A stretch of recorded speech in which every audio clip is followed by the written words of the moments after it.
Hi there, Sharon Horne-Ellstrom here. Welcome to day 207 of our Be a Better You annual challenge. Today we are adjusting the camera because I lent my ring light to a wedding yesterday and today I had to just adjust it a little bit. Today we are hopping into step 2 of the IDEANCE process. Yesterday we wrote a paragraph, at least I hope you did, about what your current state of mental health or well-being is in the area that you want to set a goal for to achieve by the end of the year for sure, but to focus on for these 7 days as we run through the IDEANCE process. So we can take this process and make it our own. So it becomes an automatic tool in our toolbox to create the life that we want, whatever that happens to be, whatever area of our life that happens to be. So today, step 2, desired state, and I say state on purpose because I want us to pay attention to how do we want to feel about our life? How do we want to experience our life? Not just how we see it, but all of the different senses built in, because that allows us to visualize that state. And the more we visualize and focus on that, the outcome that we want, where we want to be, the version of ourselves we want to be, the better version of ourselves that we want to be, the faster we get there. Before we know it, when we set a goal and objective, we've achieved it. And when we're looking back, it feels almost effortless. Although we had, some hurdles to jump along the way, we realized it was a lot easier to do than we thought it was when we first came up with the idea or thought about the goal or objective. So I'm working on self-talk, specifically eliminating negative self-talk.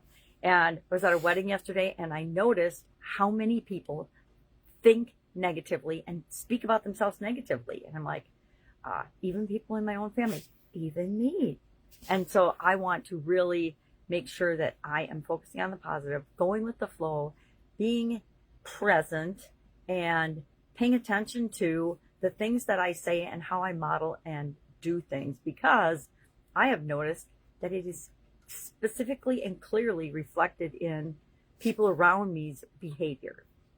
And so I want to make sure I'm always creating a positive influence in that, being a good example, setting a good example. So what are we doing today?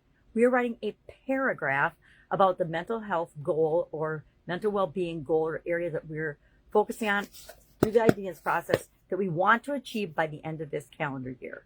I like to pick a goal that's by the end of this calendar year because it's a specific date, a specific goal, and we'll talk about SMART goals as we go through the process. But there's a lot of other ways to set goals than just the SMART way. SMART is just to remind us of important factors that we should consider when we're setting a goal or an objective.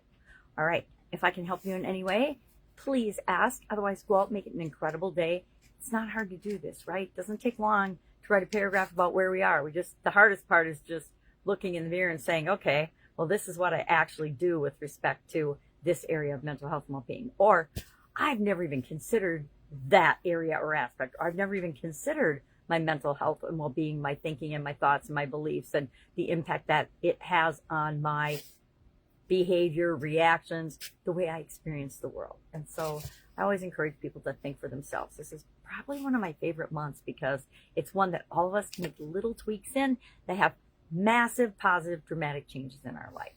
All right, see you tomorrow.